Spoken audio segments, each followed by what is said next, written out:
Hello, everybody, and welcome to another episode of the Realeyes The World Podcast. Um, an update to this week's episode. We're putting this one and all former episodes into a series named the Enlightening Series. Um, Eventually, the subject matter will be covered, so decided to go ahead and give it an appropriate title. That way also kind of give folks an idea of where this first set of podcasts are going to be heading.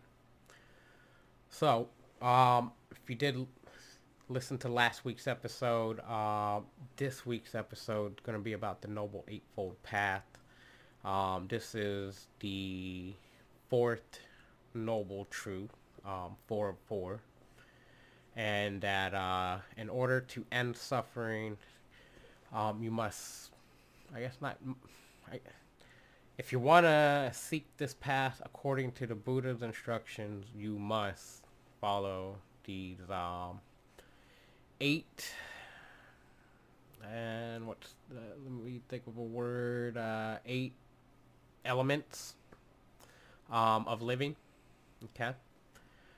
So I'll skim over them again. I did that at the end of last week's episode, and today we're gonna go into each one, but just a high level before we do. So the first one is going to be right view. Second one's right intention. The third one's right speech. The fourth one's right action. The fifth one, right livelihood. Number six, right effort. Number seven, right mindfulness. Number eight, right concentration. Now, in my research, I've seen these listed in different orders or even kind of grouped together in several subcategories. Uh, I'm not too in tune if this is like the Ten Commandments that they got to be in a certain order. To me, I see what the Buddha intended as far as how this was translated, and so um, we don't need to get caught up on human logic and things of that nature, putting things in order. Okay, so I'm gonna start from the beginning because I feel like they all kind of build on each other in the order I've listed it, or I might even grab it off a website. I don't recall. But number one, the is right view or right understanding, and this basically pertains to understanding the Four Noble Truths that there is suffering. Um, Obviously, if you are ignorant to this understanding, then you're living in a life of suffering. It's kind of like an eye trying to see itself. Um, it's kind of weird to put it that way, but when you're immersed in it so deeply, you can't even tell. Like, it's probably how fish don't know what water is, and they just swim in it like it's nothing. Um, but once you reach like a breaking point, like I feel that I did, um, you know something's not right. There's something out of place in your life. There's something you're doing wrong that's not, that is counterintuitive to what you really want, or what you're really trying to accomplish. Um, and I believe that's how I came to meditation, and that I honestly deep down felt like there's something that even the most successful people know about just living in general, that's out there, and for folks like me, or if you want to group it by social structure, like middle class, um, we grow up in a different kind of culture from successful families, so to say, and that they have a different understanding of life and than us. And so I don't want to get into a conspiracy theory, but if there is something in fact in place to keep middle class and lower class people in their same class by distracting us with all these, fancy luxuries that, the way America's set up at least is you can get everything on credit. And when you're in the middle class, I've done this myself. Once you get enough available credit, meaning you don't have the actual money, but you have this kind of advance on money, you kind of splurge and boom, And so that's why I say I don't want to say that it's a conspiracy theory, but there's a lot of distractions in place that keep us ignorant. And it's kind of like being on a hamster wheel because you're always trying to seek the next pleasure because once you finally obtain something, it was only temporary. The ecstasy or whatever it was you were seeking from it, most likely, if it's not in line with your inner being, it was just a materialistic item or just an event, like finishing school. You look so forward to what's to come that you're not living in the present. And hence, when things don't turn out your way or you meet resistance on your journey or whatever it is you're doing, not necessarily your spiritual journey, but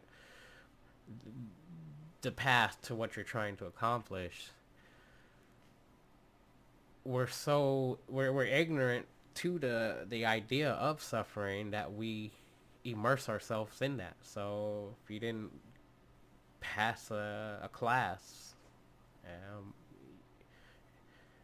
when you get that news, most likely for a lot of people, it's the end of the world at that moment, because so many things were relying upon it. Now you gotta have to change your plans. You gotta accommodate for doing this, or you can't do that now, and blah blah. You see how it all builds up. That I know even I feel it when I say it. There's an anxiety that's being created from just trying to pick apart the possible what's to come now. Trying to predict the future essentially.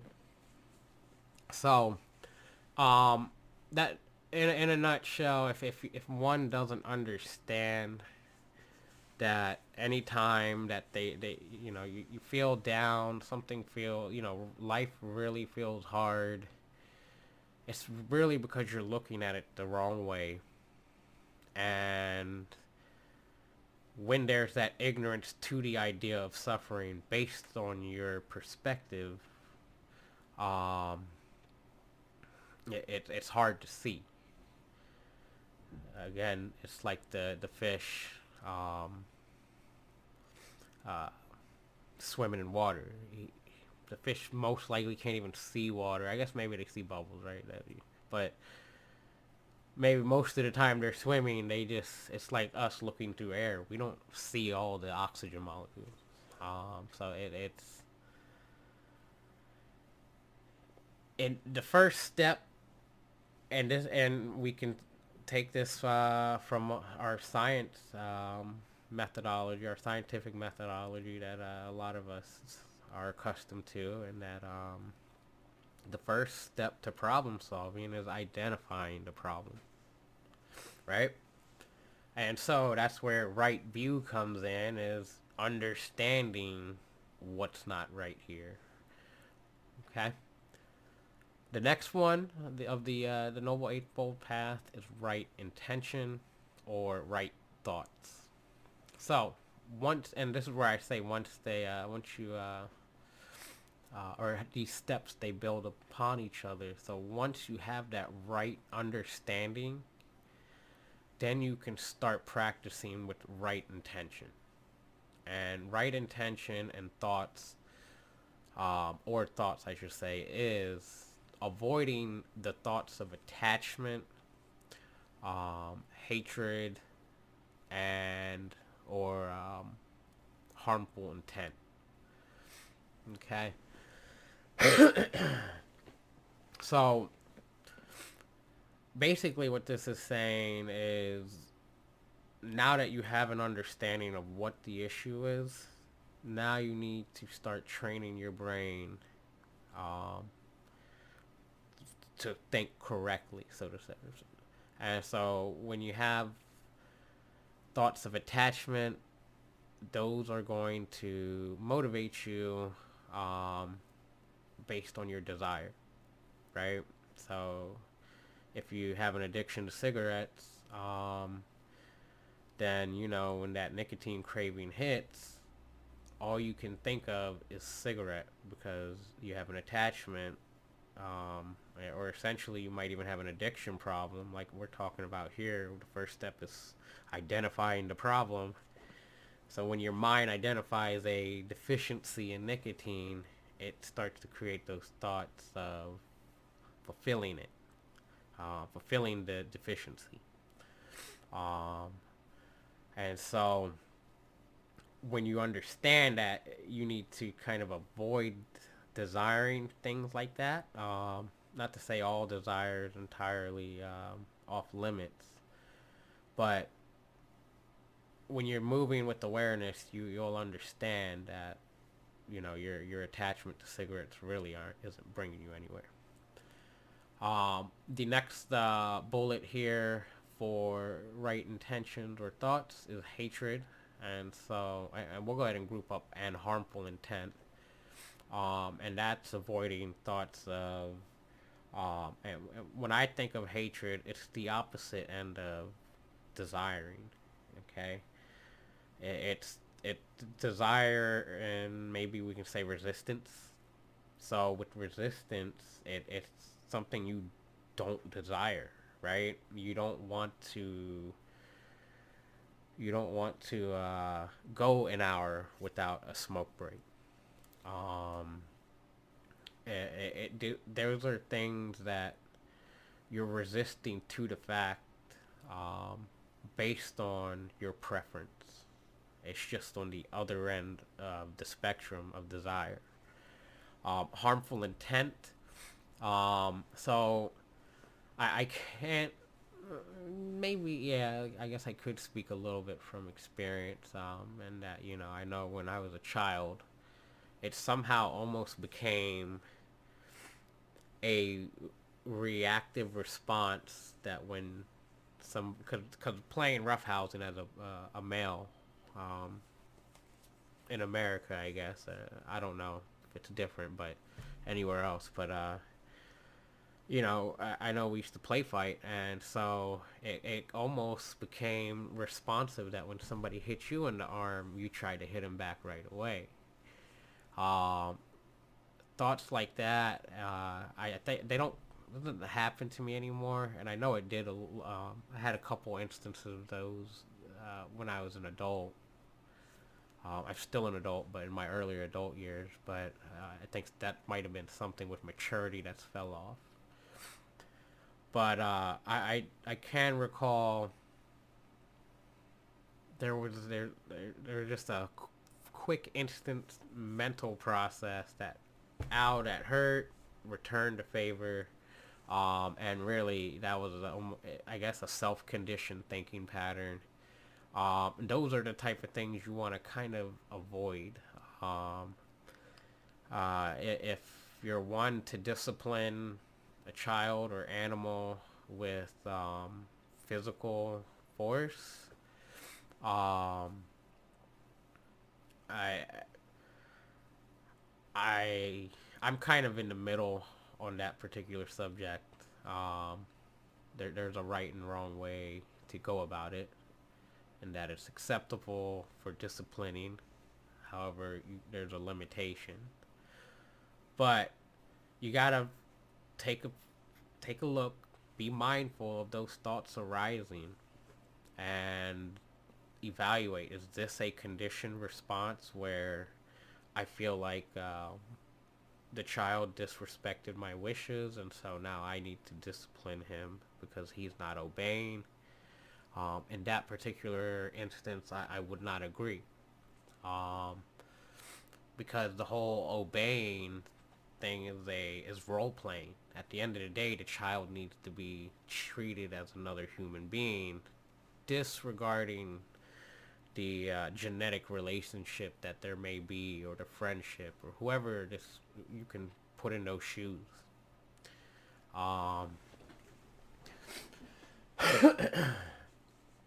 it needs to be evaluated so that there's no ego or role playing according to society.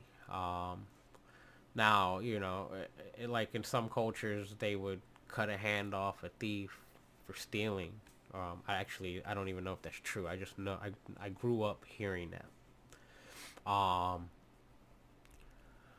To an extent, I agree in that I don't necessarily agree with the level of violence, but doing something to the thief for abusing or following the wrong path, to kind of teach them a lesson that this isn't acceptable. I don't. Again, I not cutting the whole hand off. Maybe a slap on the wrist, like a literal slap on the wrist, like the. That's the kind of harmful intent that I would say not in. That's not out of line with right intentions. The second noble. I'm sorry. The second element of the Eightfold Path. Um, So once you're aware, okay, this is what causes suffering, and for me, I don't know if it's just because of the way my mind works, but when I had this realization of, or it wasn't even a realization, it was just an awareness that grew within me. I said, okay, wow, I didn't. This is very early on, but as things, I would go through things, it would be like I'm experiencing it brand new. I didn't let any conditioned patterns come into whatever the event was. Um, there was I wasn't in an argument, but I was on the receiving end of um, somebody looking to make an argument, and this was maybe a couple months, but the awareness, and just after I found this awareness, and it's been growing. But the person was yelling at me and saying hurtful things. But I was there. I was in the moment that I didn't necessarily extract myself from the situation, but I was watching the situation. So I took in what the person was saying, and I realized, before any, let me get defensive because they're attacking me, those type of thoughts, before any of that could come up, um, I just kind of, I was able to watch it, and that's where, once you have this right view or this right understanding, you become aware of that, and then your thoughts start to, and it's not like you're retraining yourself, like, oh, you shouldn't do that, because that's um,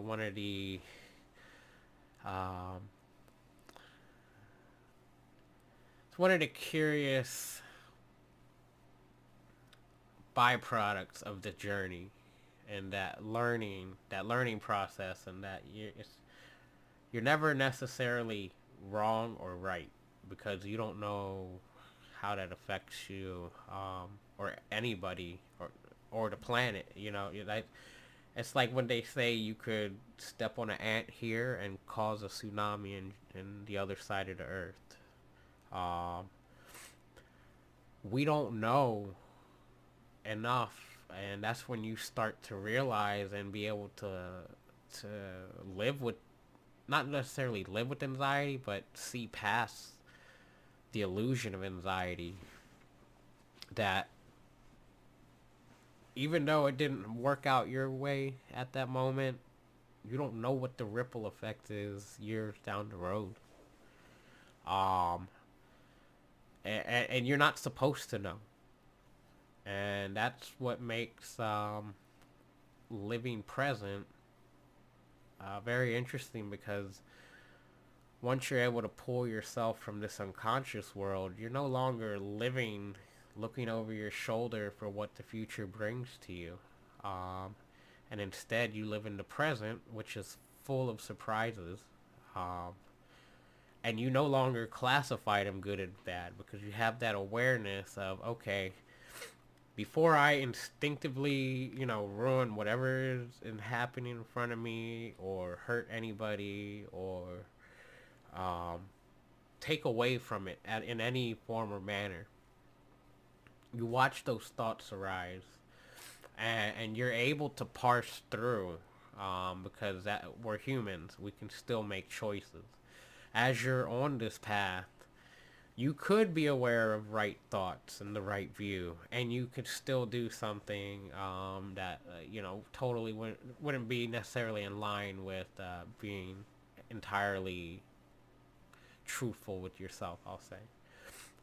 Because whenever there's a hint of doubt or regret or remorse, whatever it is, where you feel like you should have did something a different way, um, you probably neglected, and I gave this example in the last podcast, but you probably neglected that inner being that knew what was the right thing to do, but you let your ego or that other voice in your head tell you to do otherwise, for whatever social conditioned reasons that you may have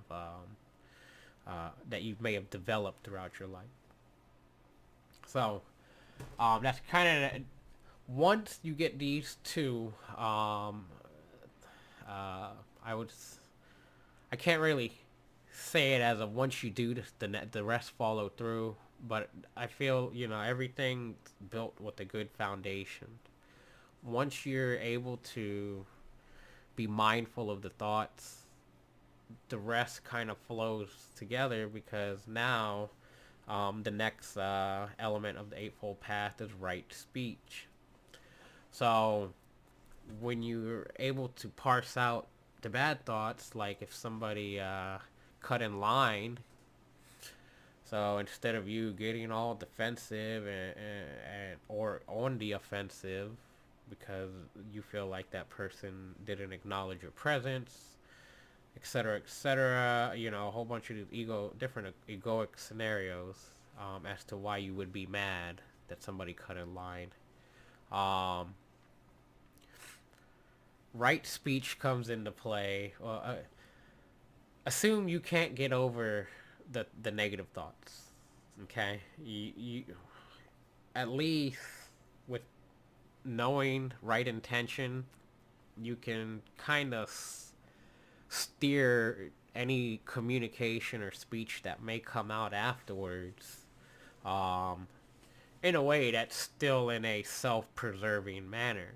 And I say self-preserving because if you engage in the argument, you're gonna probably, have some effect afterwards to where either you're all hyped up or you feel bad,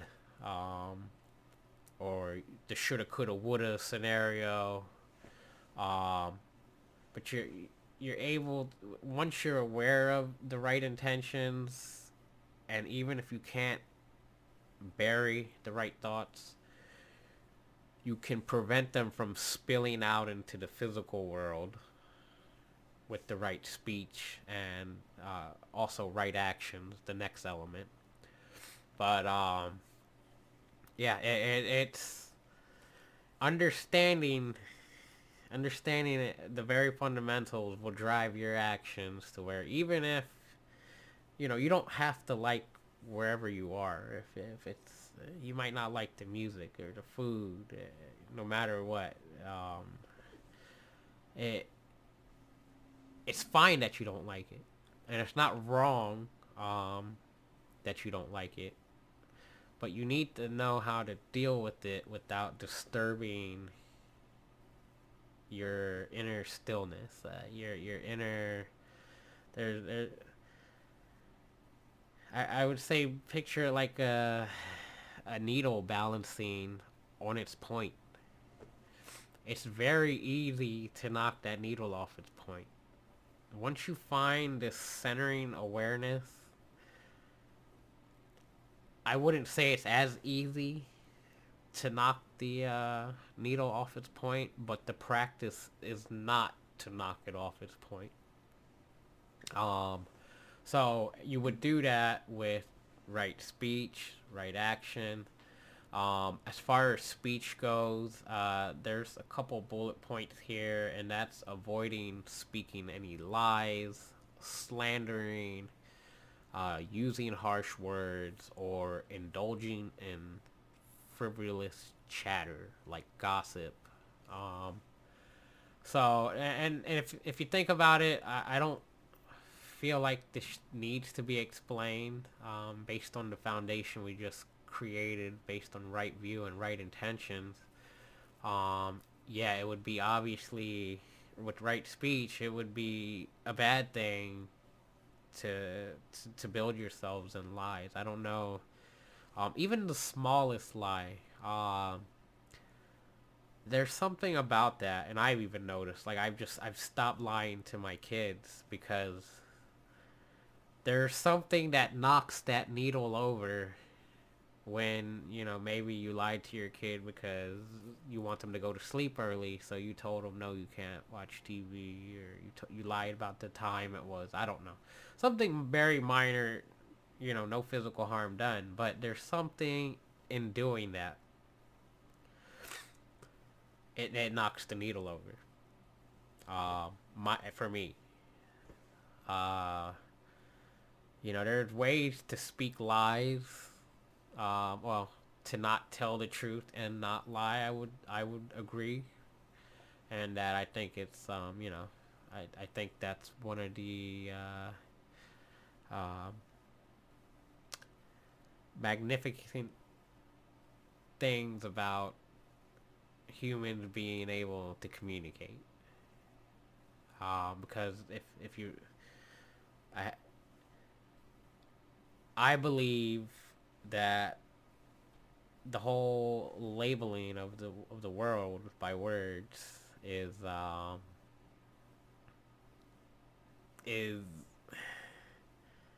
is an illusion. So we defined red, we defined green, and any of the colors, but it's in reality it simply is what it is. In that you can't really what we call red is the process of our eyes seeing that particular wavelength and perceiving it a different color from the surrounding wavelengths, and all of that plus our mind working, and then our thought forming the process. Our thought forming process. All of that comes together to say red. Okay, so just think about that when you think about words, and how we as humans have labeled literally everything. So with that, there's like I said, there's something. Um, that's why there's poetry and music. Okay, because there's a certain thing that we as humans can do with words as we communicate to each other. We can make an art with them. All right. So don't speak actual lies, but you can paint pictures with them and hide things in the corner. I would say, I don't promote it. I don't not promote it. It's just reading, or my understanding. Anyway, let's move on. Slandering. So obviously, if you're in getting into basically comparing, when you slander, you're labeling something that it's not, and in communication, that's I guess that would be a comparison. Whether it's of actual value or nothing, like bullying, you just putting somebody down to feel better about yourself, or even talking behind somebody's back. Oh, look what that person wore today. Like, it doesn't. things like that don't need to be said. And they don't create positive vibes or energy. Um, and so when we communicate with other people, uh, while we should primarily be concerned with keeping our needle on its point. When you give into bad behaviors like this in social settings, it it's like a cancer. It'll just grow. So you start slandering, then the other person joins in, and then if there's a third or fourth, they feel like that's what we're doing today, so they jump in. Um, yeah. So you should avoid slandering. Harsh words. So similar to slander, I guess if the person found out they were being slandered, obviously they would feel well, most people, if they're caught in the unconscious world, would feel offended or sad about whatever happened. And so harsh words or any words that really inflict uh, any type of pain. I guess we're talking emotional pain, mental pain, not necessarily physical, with words. And then frivolous chatter is obviously kind of falls in line when you talk about gossip or slandering. At that point, you're playing telephone with gossip, right? Stories can change. Um, One of the biggest things I've learned is firsthand experience is the most valuable. That's to say, like, my whole perspective on what the past is my firsthand experience. So I will always consult with my firsthand experience in whatever situation it is. Um, Not in a bad way to say like dwell on the past, but if I've been in a similar situation, there are mental patterns that were created from that last situation that I either need to be aware that did something did or didn't work, and how we can go about it in a more smoother manner if possible, etc., etc. It really gets into overthinking, and that's why I like to call it first-hand experience, because it's kind of ingrained in you. You don't have to play out that whole thought process. But with my understanding on that, that's why I would never take something someone said uh, with overbearing value. Like, it's gotta be true, because if I wasn't there, I can't necessarily validate it, or we might be in the he said she said. So um yeah, that's the type of stuff I even, and it's very easy to get caught in the small gossip like that, and that for me, I'm able to recognize it, like, oh well, I don't know, neither of us were there, or have you seen the policy for that, because I haven't, and I'm not gonna sit here and guess around. um that's not a good use of your energy, and that kind of brings you back to the suffering and um, feeding of the ego. Because a lot of these things, if you're avoiding doing, right thoughts and right speech or right actions, um, it's designed to feed. Not designed, but it just doing the opposite of this feeds the ego. Um, and the ego is a mental object of yours that you perceive to be you. And when you think you're that object, um, and so yeah, when you're unconscious and you think you're that object and you're not following some of these eightfold path elements, when you do tell a lie, or when you do slander somebody, you slander them, and that your car is better than them or something. You just fed your ego that your car, because you have a better car, you are superior to that person, And that's like giving yourself a gold star for not doing anything. Except in our scenario here, you really did just feed your ego and possibly even hurt the other person's feelings. So two wrongs don't make a right. Um, the last part of right speech is interesting. I like it because it pretty much says if you can't say it, the truth, uh, nicely, then it's best that you hold noble silence, or keep your noble silence. Or even and this one I like this one because this was I guess this one is most memorable to me because I used to always have a need to be right. Yeah, for whatever reason, my daughter does this to me. It's funny because it could be 11:27, and as an adult, I'm like it's 11:30, and then he was like, no, it's 11:27.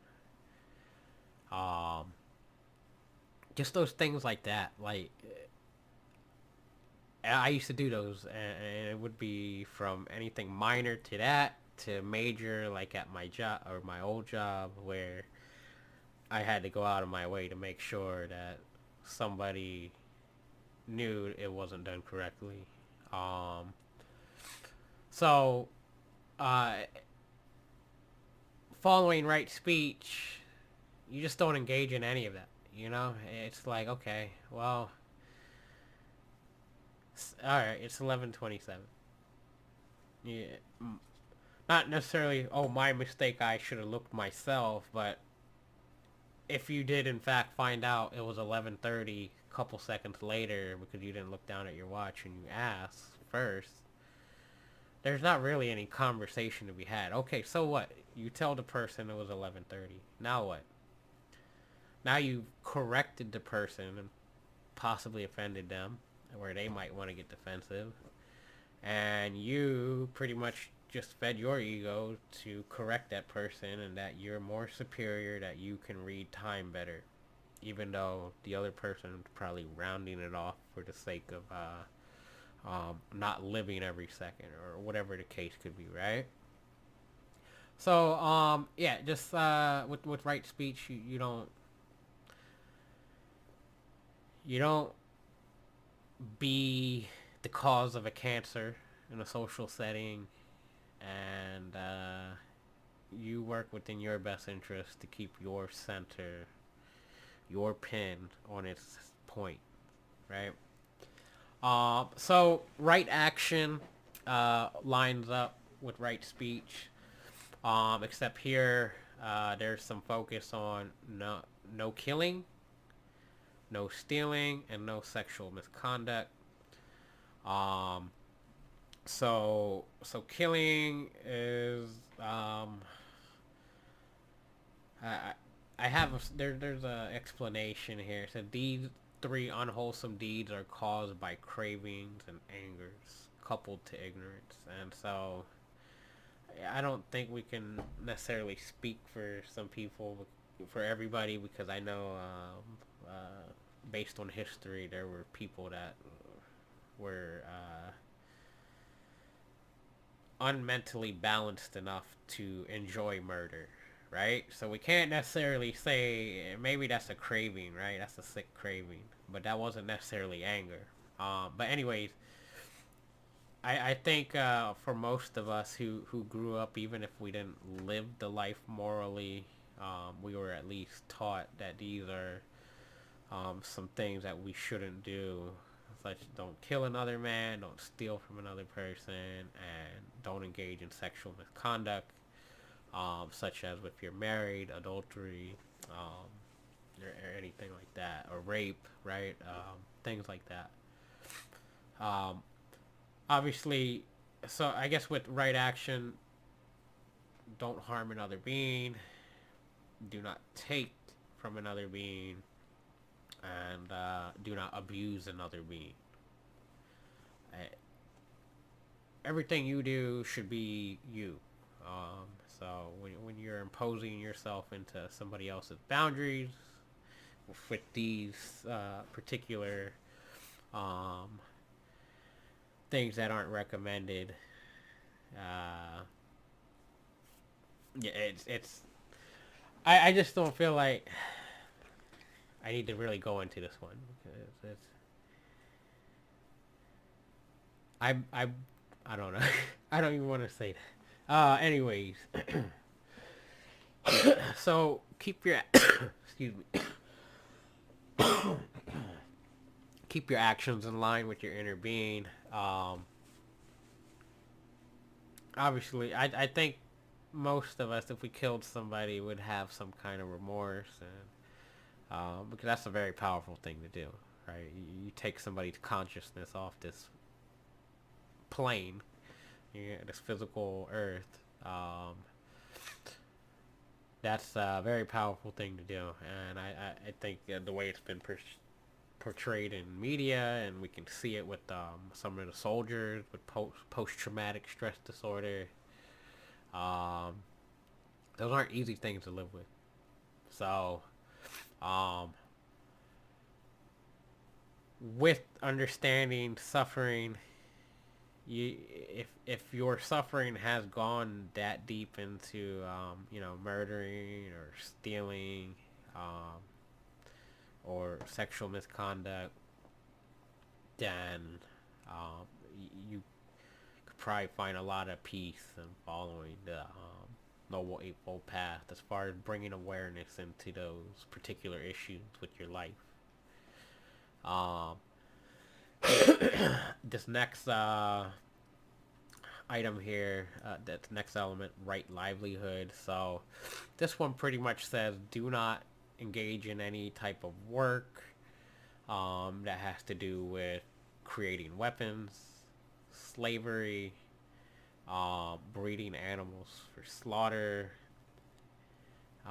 any um, any type of I guess drugs or or alcohol. I don't have it written down, but there was a word um, for stimulants or something. I don't know if it was necessarily stimulants, but it was basically things that would put you out of your mind, your conscious state at least, um, when you abuse them. And then the last one is poisons.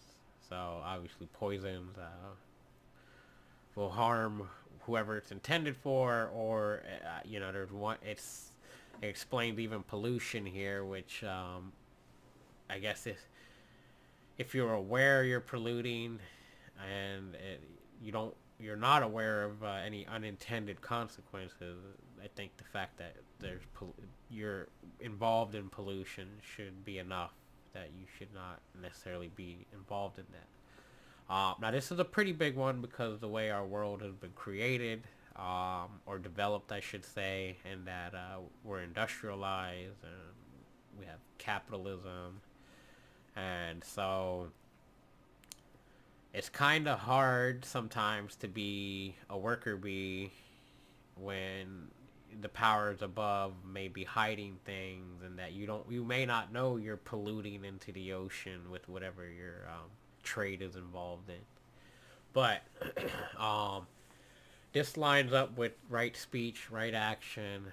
Once you're really aware of what you're doing, for me, it became an awareness of, okay, I'm contributing, and this is what worked, I'm contributing to a process that it wasn't necessarily bad. It wasn't, anything I mentioned here, but it was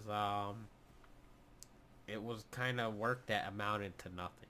And so I didn't feel like the energy contributed that direction, should continue to go that direction, and that I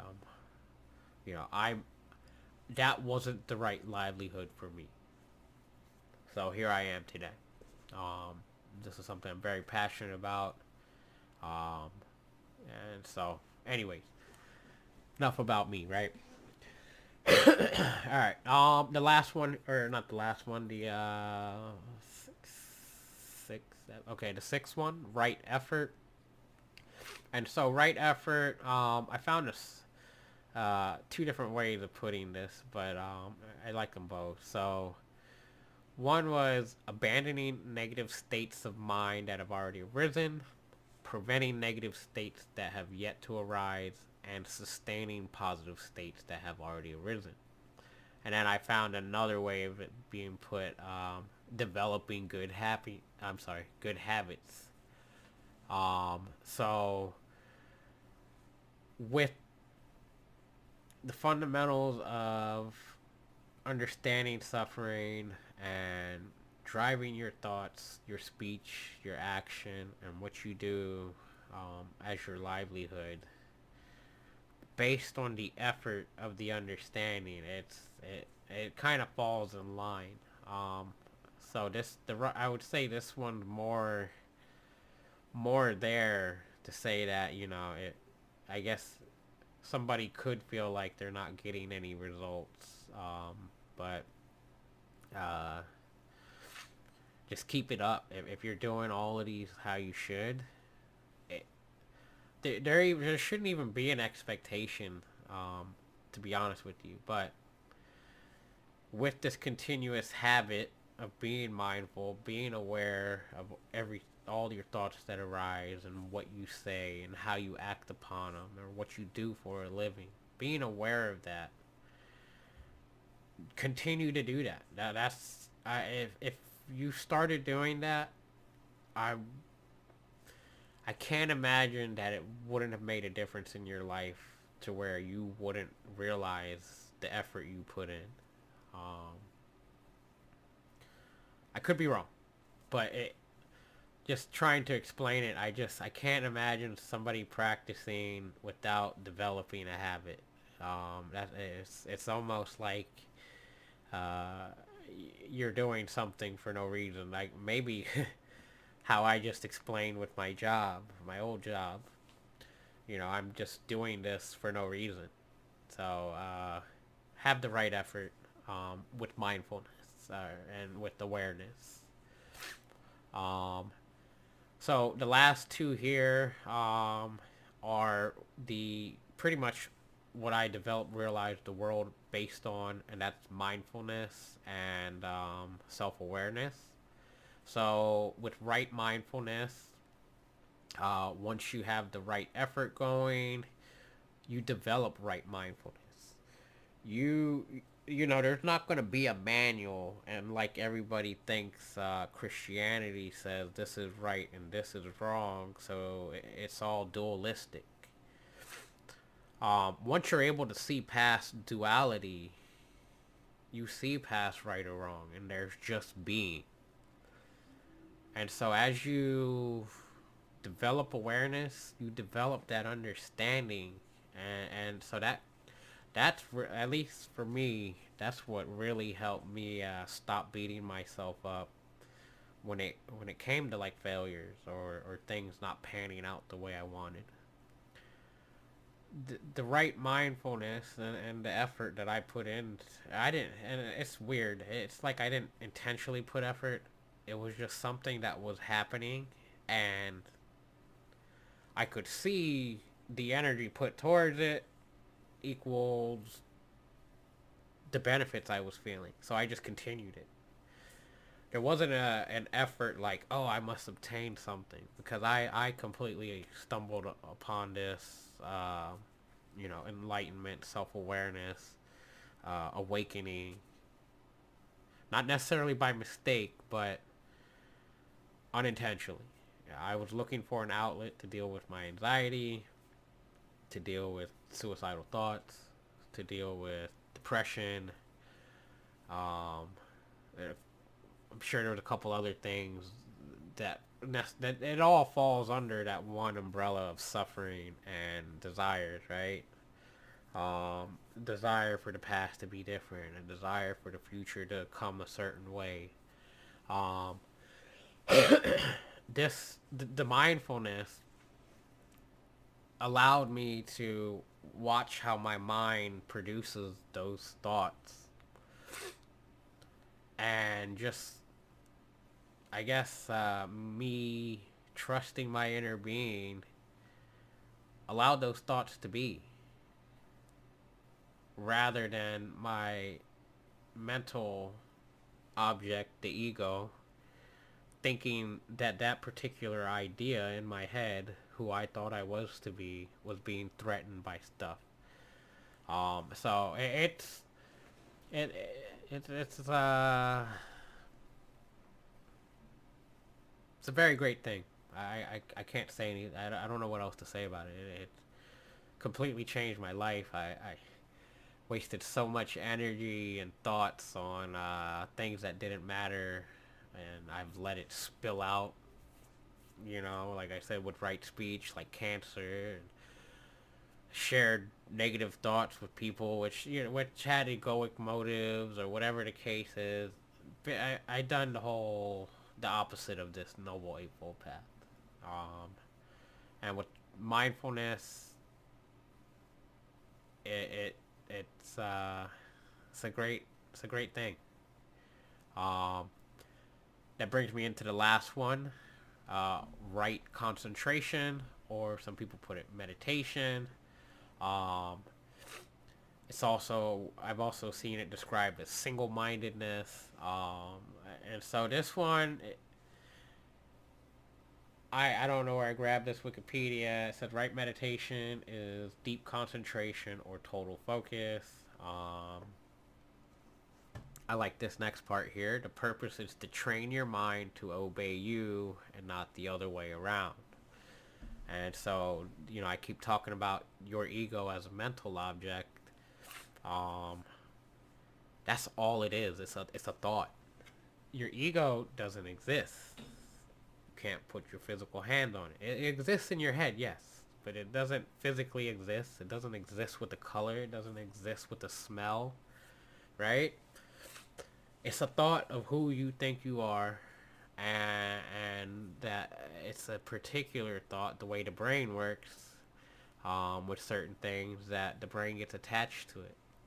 And you run your whole life thinking you're that thought. Um, and with this noble eightfold path, because it all adds up, and a meditation practice, because I don't want to say this last element is that you must meditate, but all of the rest of the eightfold path adds up to having that single-mindedness, to having that self, to being able to hold the pen up on its point without touching it. That's how I would say. I don't know how else to put it, in that it's not to say your pen can't fall over, right? Because life is always going to bring us new things, and we're always going to learn how to approach it. That's where we build our bank of first-hand experience. You can be mindful as you go through these experiences, right? And like I said, your thoughts are never wrong, because you may feel like, ouch, that hurt, that was unpleasant, I'm not going to do that again, or I'm getting shot, let me get out the way. You're not going to do stupid things to harm yourself. And that's to say, when things like that happen, yeah, your pen might fall over. You either got to get out of the situation in a panic, or not necessarily in a panic, but with urgency, or if it's like just being in a bad conversation, just exiting without knocking your pen over. But meditation, the way I experienced it, helps cultivate mindfulness. I knew nothing of mindfulness or meditation or any of its benefits or how it ties into Buddhism. I knew nothing. I all I knew was meditating was sitting there not doing anything. That's when I try to think back of what I knew of meditation a year ago. Um, I think that's about it. I again it so quick summary of my experience. I meditated on a whim that I needed something to help me escape reality, and I did it once, and things felt different. Things felt different after, and I felt that difference. It wasn't like a big difference, like, oh my god, look at this world. It wasn't like that, and it wasn't like a like something so small, this isn't worth it. And I didn't have an expectation to feel anything immensely or totally different after my first meditation session. I had no expectations because I didn't even know what it was. I just looked up some beginner steps and I went cold turkey doing 1 hour meditation sessions. And I started doing the research after based on things I was feeling because I kept the habit of it. It just felt right, and I was starting to feel things, and the negative thoughts, they wouldn't hang around in my head as much, and I think that's what just drove things as they got better, and so I built this awareness up to where I am now. Um, but there's I don't even remember where I was going with this.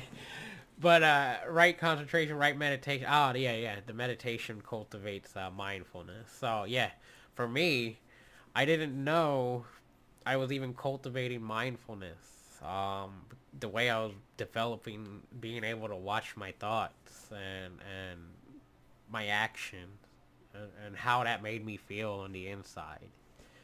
Um, I didn't know mindfulness would come with that, and I found out what mindfulness was a few months or a couple months after I started meditating, and I haven't got all gung ho into it, like, oh, mindful eating, mindful this, mindful that, but it's something that meditation had naturally helped me develop without effort. um, I don't know if it works like that for everybody, but all I want to share its benefits. I want to, the benefits of mindfulness, the benefits of meditation. All of this adds up to being self-aware. Now, I'm not saying we all need to obtain this enlightenment level that the Buddha did. Um, but that's essentially what single-mindedness is, or in Zen, I like it, no mind. You know, in Zen, they tell you, there.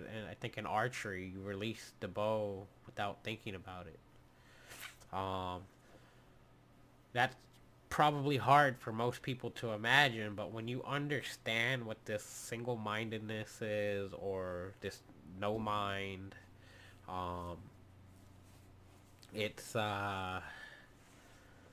it's a very powerful thing it's I want to say it's beyond this physical world, and that it works in funny ways sometimes, but whatever it brings when you're cultivating the mindfulness, the self-awareness, it doesn't knock you down like it would have when you were unconscious or less conscious. That's what this is all about. And so we'll make it a stopping point here. Um, we'll so if you guys like this content on Buddhism and how it plays into mindfulness and self-awareness, let me know. I'm sure I could find other stuff from the Buddha or any of his scriptures, but I don't intend to try to put Buddhism as a religion onto anybody.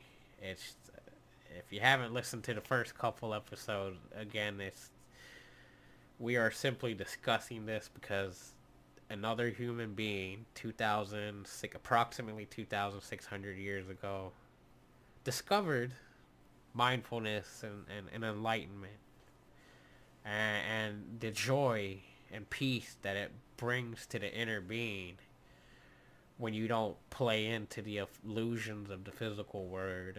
I'm sorry, the physical world and the illusion of words. Um, so yeah, and I'm thinking about doing a Christmas week special next week. We'll see what I come up with. I wanted to do something themed for January as well, but I'm just kind of going with the flow, letting things come together. So, just a quick update. I have got this podcast, like on iTunes, I think Spotify, Google Play. I'm going to share that on the website, which I also launched. I'm gonna put all this on social media within the next week or two here. Get those links out, and yeah, you can follow the podcast and get new episodes on uh, a lot of the major podcast players. I didn't. I think I went for about 6 or 7 of them.